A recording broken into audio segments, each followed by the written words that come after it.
We're back. Back in the saddle. Old Town Road, Will. You know what it is? Got the horses in the back. It's a lot of heat going on right now. I don't know much about it, but it's a big deal. Anyway, it's not the biggest deal to us. We got stuff to talk about. We got important stuff to talk about. This is actually something I found just before we started filming. And I was like, this is an interesting topic right here. I feel like the people deserve to know about it because it could affect you in some way, very seriously, significantly. Hopefully not, though. But it's probably a consideration for you when you pick up a laptop, buy a laptop, a new laptop. What might be the case if you encounter some kind of problem and you need to be in touch with tech support? And so laptopmag.com, they did this cool laptop tech support showdown. And they did some 2019 ratings in which they called all the major laptop manufacturers and they hit them with a series of questions. Now, first things first, they monitored how long it took from waiting for tech support to pick up the phone call. They also try to reach out to tech support on social media. They try to reach out to tech support over the web, you know, the little web interface that exists on the websites of various laptop manufacturers. And then they bake that all into a score in order to figure out who the top brands were for laptop tech support and who the bottom ones were. So you should know, if you purchase a new laptop, what to expect from a tech support perspective. So this time around, your favorite fruit company, Apple, at the very top of the list. Look at this, all right? On this beautiful little chart, a 91 out of 100 overall score. Web score of 54, phone score 37, average call time only 6 minutes and 40 seconds. Now, some of the questions that were asked, things such as, we asked how to disable force system updates, as well as how to turn off our laptop's webcam. These are the types of questions that would have been asked, and then tech support, unknowingly on the other end of the line, assuming this was just a regular customer because they didn't announce where they were calling from, tech support has to go into action hoping to solve the problem. So in Apple's case, 6 minutes and 40 seconds, very respectable. Phone support available 24/7. Web support also available.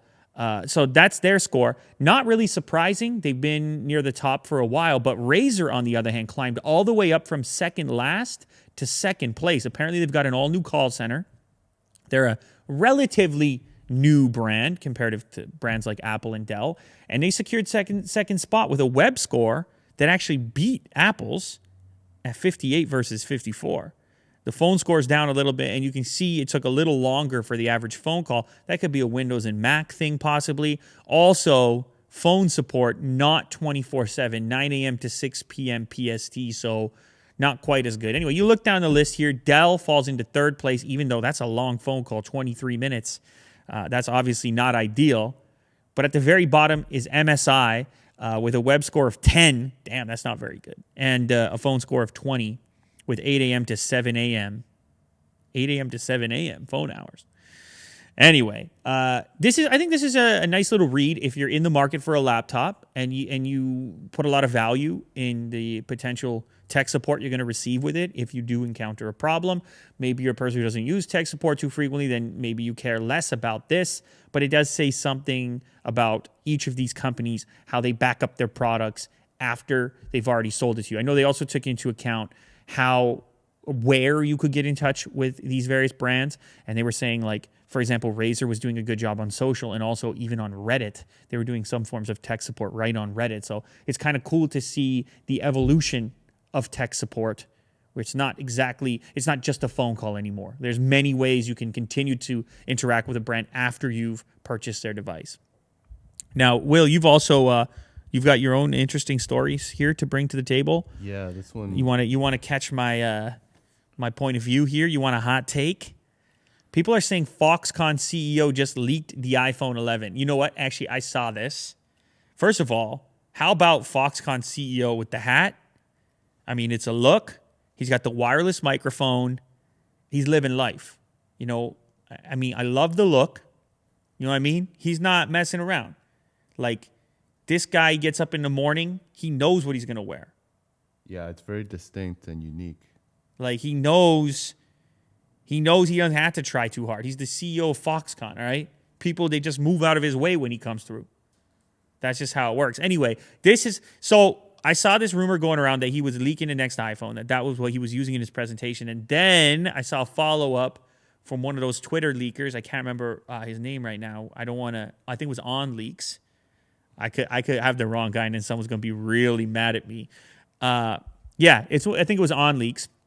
And he showed that it's a very specific type of case that made that iPhone. There it is right there. Don't get fooled by the fake iPhone leak.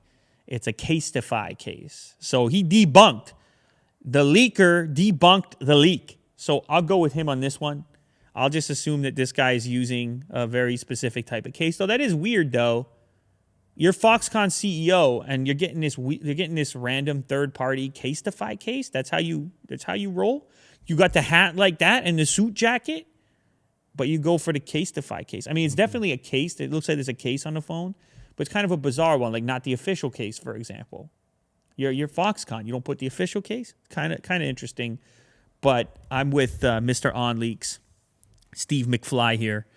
I don't think I'm fooled by it, Will. I don't think you got me on this one. All right. I don't think you got me. I got another thing I want to talk about, if you don't mind, of course. What do you got? I read something about Nintendo Switch, actually. I read this today. Apparently, this is shocking news. Apparently, the Nintendo Switch, in only 2 years of existence, is set to pass the PS4 in terms of unit sales in Japan. Now, I know it's a very specific statistic. You're like, in Japan? Who even knows what's going on in Japan? I mean, I don't. I'd love to go. Have you been to Japan before, Will? Yeah. You loved it, right? It's a lovely time. Lovely time, you see? It's a whole unique vibe. Nonetheless, they love Nintendo in Japan, if you didn't know. And in just 2 years, the Nintendo Switch has surpassed PlayStation 4 in terms of shipments, and it's also accelerating its gain, as you can see here. PlayStation 4 and PlayStation 4 Pro moving around 10,000 units in this last quarter or in the last couple of weeks compared to the Nintendo Switch 40,000 units. Now, it's a newer console, so of course they're moving more units, but still, the overall figure is surprising. Yeah, who knew? Who knew? Because it seems like, at least here in North America, everybody's got a PlayStation 4. Not so much with the Switch, but the Switch, an ambitious, different kind of take, different form factor. It kind of reminds me of the Fold. That's right. I brought the Fold up. In the gaming department, it's like doing these multiple things. It's mobile. It's on the TV. It's hard to pinpoint exactly what it is. You get the classic controller. I mean, I use it at home. I loved Zelda, and I don't even like a lot of games. I thought Zelda was great. Breath of the Wild for Switch. But anyway, I'm not alone. In Japan, the Switch is hot. And PlayStation's taking a nap. Xbox way down at the bottom. Like, is that really unit sales? Did they actually only sell 44 Xbox One X's and 39 Xbox One S? When people really hate Xbox in Japan. That's wild. But I guess those are non-Japanese branded devices comparatively. There's Nintendo. You got Nintendo. You got Sony with PlayStation. Maybe it's some loyalty, some brand loyalty we might be looking at right there. I'm not sure. You got something else for me, Will? Do you see this? Full self-driving. I have not seen this clip yet. So this is obviously a Tesla. Yeah, it was from yesterday. Okay, this is a Model 3. And they go a short distance, but the fact that it's fully automated. He doesn't touch anything. Pretty impressive. He doesn't touch the brake. He doesn't touch the gas. He doesn't touch the wheel. He's got the nav turned on, and the whole clip is sped up. He's on a freeway now, switching lanes, 75 miles an hour. Interesting that the car is passing other cars, even though it's in the far right lane. Like, it's passing cars in the center lane, in the far right lane, which my understanding is that's not the move. You're not really supposed to do that, right? Yeah, I guess you can switch your speed. Right. So this guy's obviously in a hurry for his autonomous full self-driving test here. But I thought if you wanted to pass it, you should get over to the left-hand side.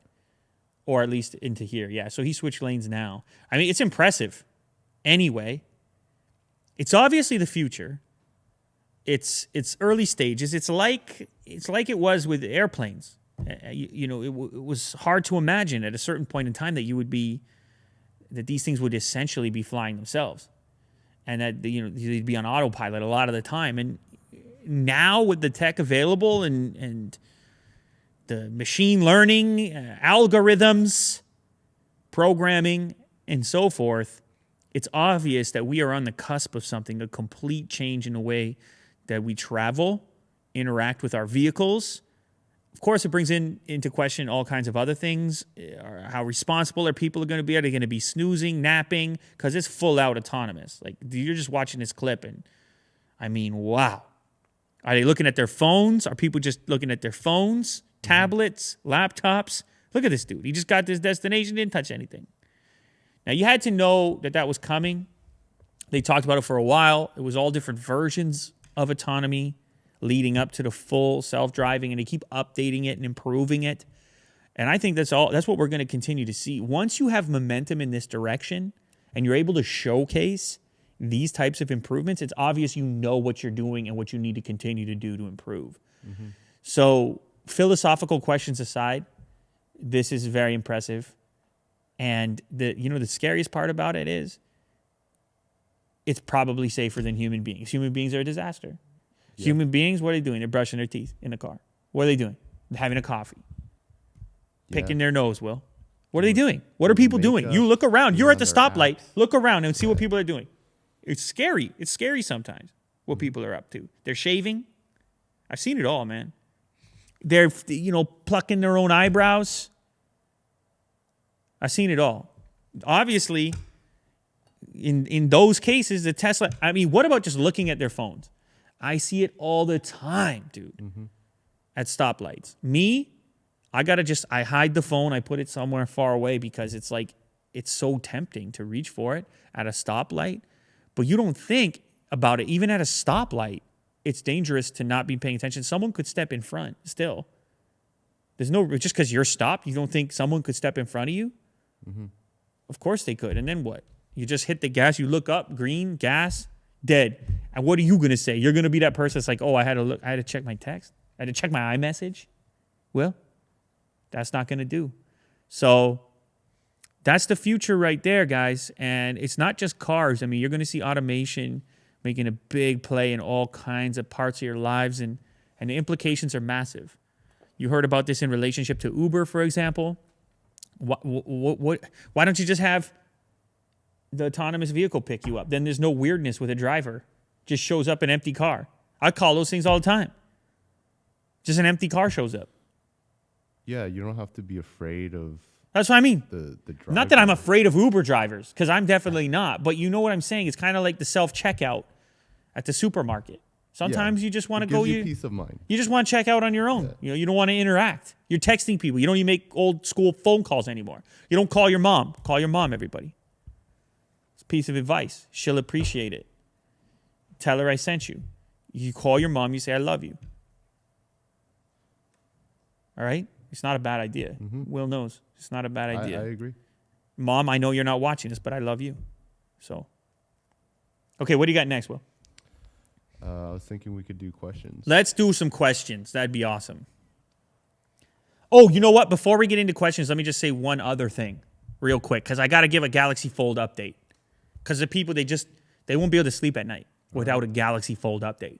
Because I haven't seen enough, to be honest. It's unlimited. It's all, whatever. It's ending soon, so please relax. But I got an email, because of course you heard, we did the video on the delay. The Galaxy Fold shipment delay. But I got an email from a viewer. He got an update from AT&T specifically. Thank you again for your recent order. Your shipping date has changed. He had a 512 gigabyte Cosmos Black Samsung Galaxy Fold on pre-order, which was originally scheduled to ship 5/31/2019. So end of May. He got an updated ship date, again, as seen in this email, which I can't show you. He didn't say he wanted it to be shown. But an updated ship date of 06/13, so June 13th. Now, I understand. This could just be a placeholder. This could just be AT&T not wanting to lose the sale and just saying, hey, it's going to ship, and they're just crossing their fingers. But maybe it's not as well. Maybe this is indicative of the delay that Samsung is actually going to implement. If that is the case, here's the interesting thing with this particular email and that particular date. What can you really do to change a device drastically in just under 2 weeks? Not much. What you could do, though, is crack open those boxes that were ready to ship and put that new warning in there that we've talked about in the past. That's all you need, really. That seems to be, like, based on this, if this is to be believed, that seems to be what they're going to do. And it's probably all you can do at this point. Is just improve the warning, investigate the busted ones. I don't think it's going to change the fact that if this device does come out, or when it does come out, I should say, I think it's still going to be a little bit fragile. That's my feeling on the matter. But anyhow, new ship date 06/13. We'll reconvene around that time. I'm sure there's going to be new information, but it's a little piece of information to keep in your back pocket if you're in the market for one of these Galaxy Folds. If you don't care about the screen issues that you've seen on social media, if you're in it to win it regardless, that's the date you're looking at now. All right, well, let's get to those questions. Here we go. Hello, Lou and fam. I like that. You see, you got included there. Will, you got included Kirk as well. The fam. It's been a while since we had the last wow feature added to our flagship smartphones. Wow feature. Perhaps it's a fold, but I don't know if it'll really catch. What do you think the next massive feature will be? I like this. I got to be imaginative here. I got to imagine a wow feature. I've seen like the hand control on that last LG. We've seen those glassesless 3D implementations like the Red phone. It's all terrible. Like that's obviously not it. The Fold, he doesn't let me use that. He doesn't think it'll catch. The Fold is the closest I've seen in a long time to some completely new type of wow. I think we need devices that can do a better job at replacing these things. Like these things are still hanging around here. I mean, we reach for them. You reach for yours, I reach for mine. But it's big, it's heavy. I think maybe software could be one of those places where we could see improvements for productivity, where you could get more done on mobile software, because right now it still kind of feels it's still not perfect, which is the reason you reach for a typical keyboard. The iPad was kind of encouraging when it was like, okay, is it a laptop? What's a computer? And you hook the keyboard up to it and the pen, and that was a new way to interact. I think the next big thing is some sort of integrated device. Some sort of a device, whether it's a fold or not a fold, some sort of a device that can do a better job of absorbing the whole digital landscape, doing all the things you might want to do in a more integrated way.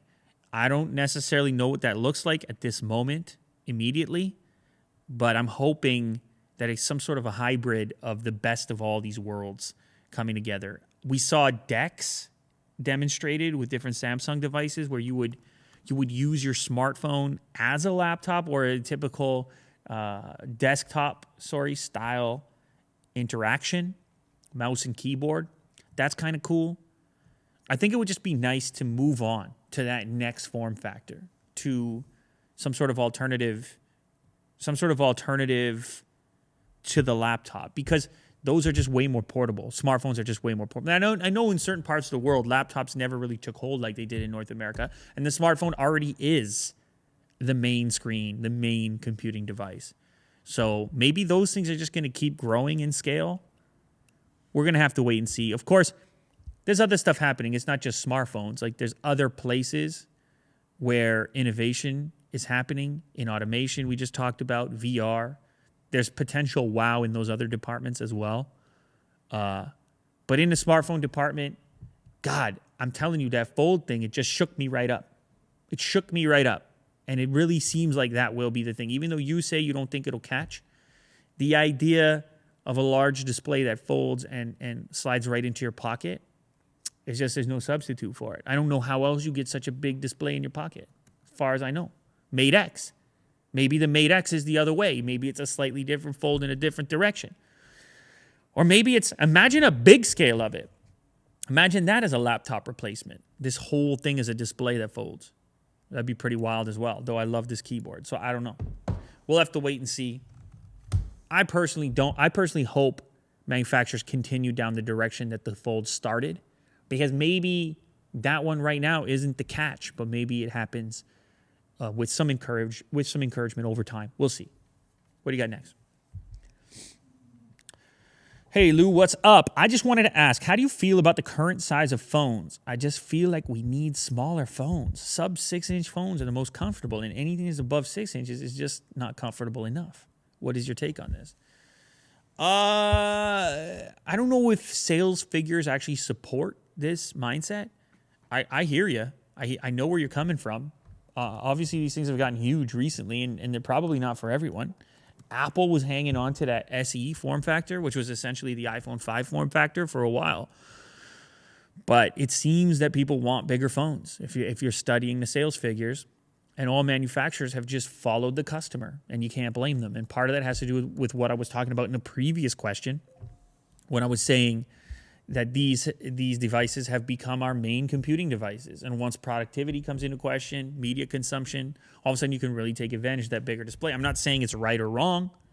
You're obviously giving up certain one-handed usage convenience when you have these really big displays. You can't reach each edge of the screen. Will's got a graph here, average screen size on smartphone models. This was from 2007 to 2014 with 4,906 models graphed on here. And you can see it just scales up. It goes crazy. It goes all the way from 3 inches in 2007 to 5 inches in 2014. So that's the trend. People want bigger displays, not smaller ones. So I don't think you're going to see it. There'll be these niche devices, these odd every so often type of devices that are going to be smaller in scale. But en masse, you're going to see them keep getting bigger. All the analytics, all the details seem to point in that direction. So don't bet on it. But I think you have a point. If you're the type of person you're always on the go and you do a lot of one-handed interaction, like you're on the subway, you're moving about in a city type atmosphere, there are advantages to having a smaller display you can quickly interact with. So I feel you.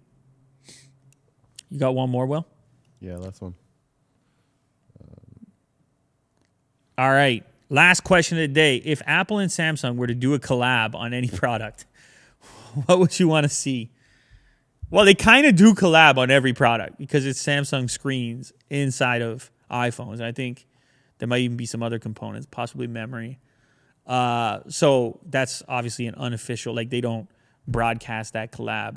I mean, you would want each company to kind of do what they're best at. I think the most exciting thing probably, because Apple is so closed off, would just be a Samsung version of an iPhone. In other words, if the collab took place where Apple would say, here, you can have the software to reimagine what an iPhone is like, kind of how it used to exist with Google and the Nexus program, which turned into Pixel.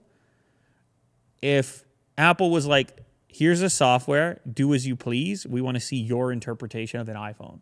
I think that would be cool.